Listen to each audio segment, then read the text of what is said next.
Saya Tifas Solesa melanjutkan Sapa Indonesia Malam. Saat rakyat dihadapi kenaikan pajak, tunjangan anggota DPR RI malah jadi perbincangan publik. Di antara sejumlah tunjangan anggota Dewan, ada satu yang juga menjadi sorotan. Tunjangan pajak penghasilan alias PPh 21 yang dibebankan negara. Kami diskusikan ini bersama para narasumber. Sudah hadir di studio Kompas TV kali ini Bima Yudhistira, Direktur Eksekutif Selyas. Bung Bima, apa kabar? Kabar baik, tapi masyarakat lagi nggak baik. Nah, makanya galau nih jawabnya dari pertanyaan saya. Tapi terima kasih sudah mau datang ke studio dan bergabung juga lewat sambungan dalam jaringan Wakil Ketua Komisi 13 DPR RI dari fraksi PDI Perjuangan, Andreas Hugo Pareira. Bung Andreas dengan Tifal di sini, apa kabar, Bung? Selamat malam, Tifal. Terima kasih semua malam, sudah bergabung bersama kami kali ini. Bung Bima, saya paham bahwa sebetulnya kan kalau tunjangan PPh 21 ini aturannya sudah keluar dari tahun 2010. Keluar dari SE Setjen DPR saat itu, beban besarannya itu 2,6 juta per bulan. Tapi yang membuat akhirnya jadi perbincangan karena banyak tunjangan yang pada akhirnya keluar tuh, termasuk tunjangan rumah bagi anggota Dewan 50 juta. Dengan keluarnya aturan ini sudah lama, tapi ekspresi yang dikeluarkan publik sekarang ini terlihat seperti sekarang ini, baik itu di dunia nyata maupun dunia maya, cukup beralasan tidak menurut Anda?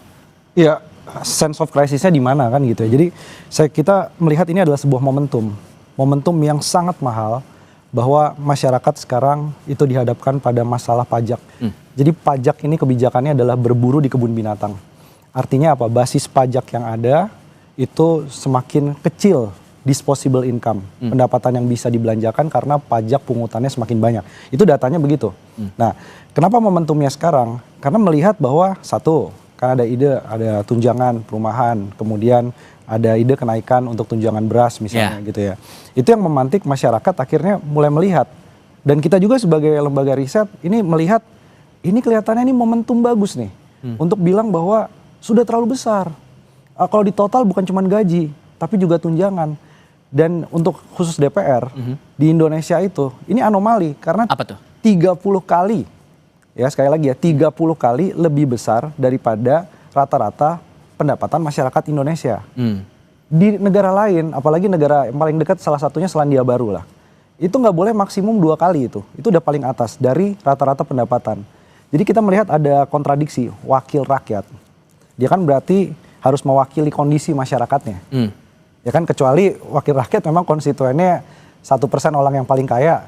Tapi kalau mewakili rakyat secara keseluruhan, dia rata-rata masa sampai 30 kali gaji dan tunjangannya plus pajaknya PPh 21-nya itu ditanggung oleh negara. Meskipun ini aturannya udah lama? Ya, persoalan aturannya sudah lama, tapi makin kontras yang terjadi sekarang. Dan sekarang jadi momentum untuk melakukan reformasi semua masalah soal remunerasi. Kenapa begitu? Karena kalau dilihat bukan yang sebenarnya kita nggak bilang ini DPR, enggak. Pejabat negara, menteri itu juga sama. PPh 21-nya itu dibayar oleh negara. Jadi begitu kita sampaikan, ini juga kita melayangkan kritik juga begitu kita sampaikan fakta. Itu kan salah seorang kolega kita kan menyampaikan fakta bahwa gajinya ditanggung negara PPh-nya, pajaknya. Dilabelin hoax, dilabelin pernyataan yang tidak benar. Jadi masyarakat harus terbuka bahwa ada yang harus direformasi. Salah satunya adalah masalah struktur pejabat-pejabat tinggi negara. Oke. Seberapa besar sebetulnya benefit yang dirasakan oleh teman-teman anggota Dewan ini, Bung Andreas, dengan ada tunjangan PPh 21 ini? Mas Tifal, saya sejak tahun 2005 saya di DPR, saya tidak pernah memperhatikan juga urusan kayak seperti ini. Gitu. Artinya kita kerja, kita jadi anggota DPR tiap hari, tiap bulan ada transfer yang masuk.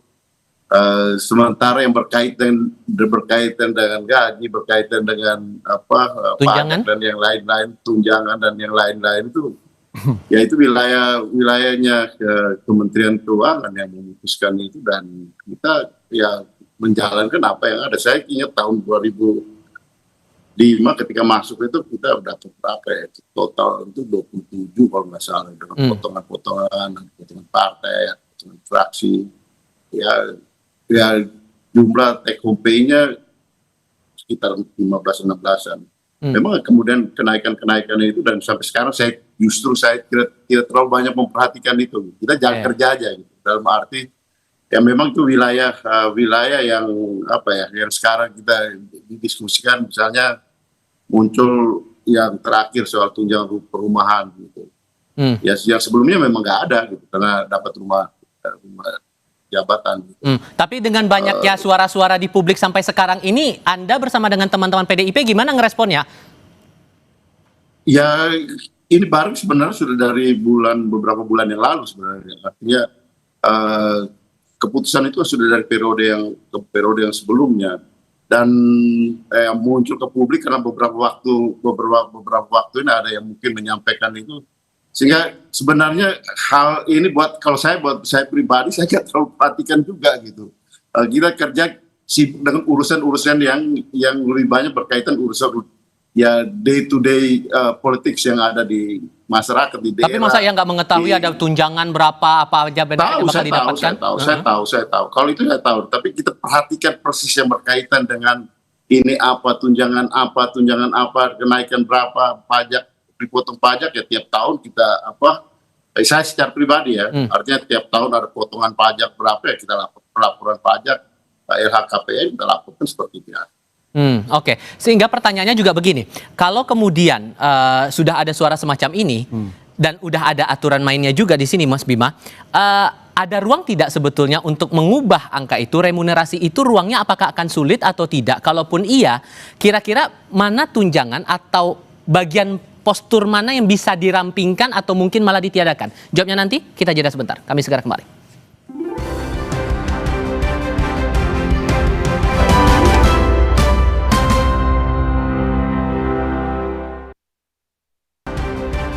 Saya harus kasih giliran ke Bung Andreas dulu sebelum ke Mas Bima. Bung, begini, karena kan banyak suara juga nih sekarang berkeliaran di media sosial terutama, ini tidak sesuai dengan semangat efisiensi pemerintah, kemudian tidak peka dengan kondisi beberapa daerah yang naik pajak bumi dan bangunannya sampai 1000%, bahkan ada yang bilang begitu. Dari teman-teman Anda setidak-tidaknya dari fraksi PDI Perjuangan, apakah ngerasa tunjangan yang didapatkan saat ini masih ada yang bisa dirampingin atau malah ditiadakan, atau justru malah ya mending dengan angka yang sekarang aja?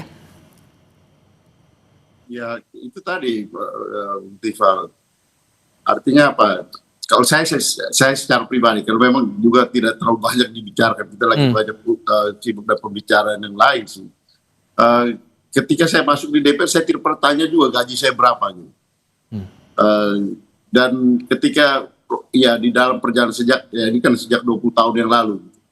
Dan di dalam perjalanan bahwa ada kenaikan, ya kita syukuri bahwa itu yang negara siapkan untuk kita, ya kita jalankan gitu. Bahwa kemudian kalau ada perubahan, saya kira itu adalah yang berwenang, yang mengatur, yang mengurus itu dari suara masyarakat silakan dihitung soal kepantasan, soal kelayakan dan sebagainya yang berkaitan dengan penghasilan. Kalau saya secara pribadi ketika saya masuk menjadi anggota DPR, saya tidak pernah berpikir bahwa berapa yang gaji saya yang saya terima berapa. Tapi ketika menghitung, karena dulu ketika saya sebelum menjadi anggota DPR profesi saya sebagai dosen di kampus, ya saya lihat waktu itu kita hitung hampir sama banyaknya gitu. Tahun 2000-an gitu, tahun 2005 gitu. Tapi ya dalam perjalanan waktu ada kenaikan, ya kita syukuri aja gitu, dalam bahwa ada negara menyiapkan anggaran-anggaran yang termasuk tunjangan-tunjangan yang ya mungkin sekarang jadi menurut pendapat banyak orang begitu banyak dan menjadi berlebihan. Tapi juga ya pengeluaran sebagai politisi itu juga lumayan banyak, yang banyak hal pengeluaran yang juga di luar hitungan seperti orang yang mempunyai gaji tetap dengan pengeluaran-pengeluaran yang tiap hari harus kita lakukan. Jadi sehingga sederhananya dengan nominal sekarang cukup lah ya, atau merasa ada yang perlu dirampingin lagi nih Bang? Kenapa? Perlu ada yang dirampingin lagi nggak? Kalau itu relatif. Kalau kita di politik itu bagaimana memanage, banyak juga politisi yang setelah tidak menjadi politisi lagi kembali pulang pokok gitu, modalnya kembali. Kenapa? Karena memanage kehidupan itu di dalam politik itu beda dengan ketika kita memanage sebagai ya pegawai yang mempunyai gaji tetap atau pengusaha gitu. Di politik ya beda situasi memanage keuangan itu perlu manajemen tersendiri lah gitu. Oke, sehingga Mas Bima kalau melihat perspektif tadi dan dengan dinamika sosial yang ada sekarang, menurut Anda, perspektif Anda dari struktur tunjangan dan gaji itu masih ada yang bisa dirampingin atau malah ditiadakan, atau yang sekarang ini ya dengan segala konsekuensinya yang harus diberikan begitu kepada anggota dewan? Iya, jadi mau dibandingkan dengan misalnya garis kemiskinan. Kalau anggota DPR mewakili orang miskin, garis kemiskinannya berapa? 600.000 per orang per bulan versus 100 juta. Ya. Gak usah versus 100 juta deh, versus PPh 21 yang dikembalikan. Tunjangan PPh 21 pajak itu 2 juta lebih kan. Jadi dari pajaknya aja satu orang anggota DPR itu bisa menghidupi 3 orang miskin. Baru dari pajak PPh 21-nya. Jadi 600.000 versus semua tunjangan gaji 100 juta per bulan, itu nggak adil. Kemudian kalau dibandingkan, oke, karena tinggal di Jakarta, gedung DPR-nya di Jakarta, nggak boleh jauh dari Jakarta. Jadi dari Jakarta itu rata-rata biaya hidupnya itu sekitar 14 juta per orang. Sama 100 juta, itu gapnya itu masih besar. Jadi konkretnya gimana? Konkretnya gini, ini karena sudah menjadi isu yang dimonitor oleh publik, dan publik berhak dong tahu transparansi tadi. Ini kita menentukan mana tunjangan yang harus kemudian ditiadakan atau dikurangi. Menurut Anda? Harus ada komite remunerasi independen. Itu pelajaran dari Selandia Baru. Bukannya anggaran lagi kalau bikin komite-komite begitu? Komite ini isinya independen. Oke. Tapi juga ada asalnya dari misalnya mantan anggota dewan yang sudah bukan politisi lagi. Untuk bisa memberikan tadi, kalau misalkan Pak Andreas bilang, manajemen keuangan kita jangan disamakan dengan pegawai misalnya. Ya, tapi mantan anggota dewan yang sudah nggak punya kaitan, dia bisa masuk ke komite, akademisi dan lain-lain. Itu yang menjadi rujukan, sehingga ada dasarnya tadi. Misalnya kesimpulan komitenya gini deh, single salary satu.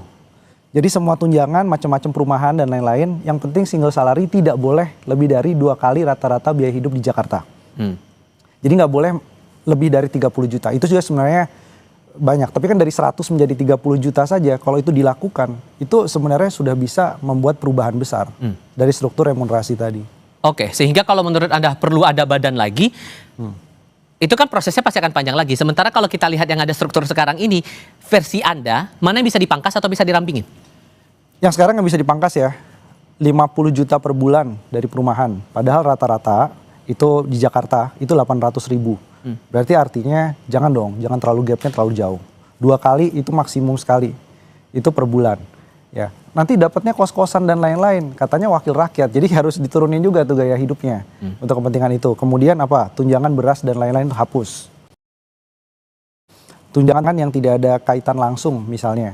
Kalau ada tunjangan listriknya lagi, itu coret. Jadi dari struktur tunjangan ini yang sebenarnya bisa direvisi.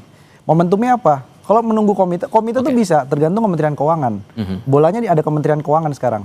Tapi menunggu itu, sekarang momentum RAPBN 2026. Jadi harapannya ini dibahas di DPR, sehingga ada perubahan signifikan dari struktur remunerasi. Bung Andreas setuju nggak kalau bagian itu yang dirampingkan, tunjangan-tunjangan yang diperspektifkan sama Mas Bima? Ya kalau Mas Bima jadi Menteri Keuangan, itu bisa itu. Nggak perlu Pak, nggak perlu nunggu, tanya Bu Sri Mulyani kayaknya. Tinggal dia punya political will nggak nih. Tapi kalau menurut Anda gimana Bang Andreas? Ya itu tadi yang saya katakan tadi, bahwa ya kebijakan itu ada di Kementerian Keuangan, mereka yang mengatur itu. Kalau saya sebagai anggota DPR, kita terima apa yang sudah diputuskan. Oke. Tapi sekarang yang jelas adalah ini masih akan jadi diskursus, tinggal kepekaan masing-masing saja untuk mencermati itu semua. Bung Andreas, Mas Bima, terima kasih banyak sudah mau hadir dan bergabung dalam diskusi kami kali ini. Sehat selalu semuanya. Selamat malam. Selamat malam, terima kasih. Oke, selamat malam.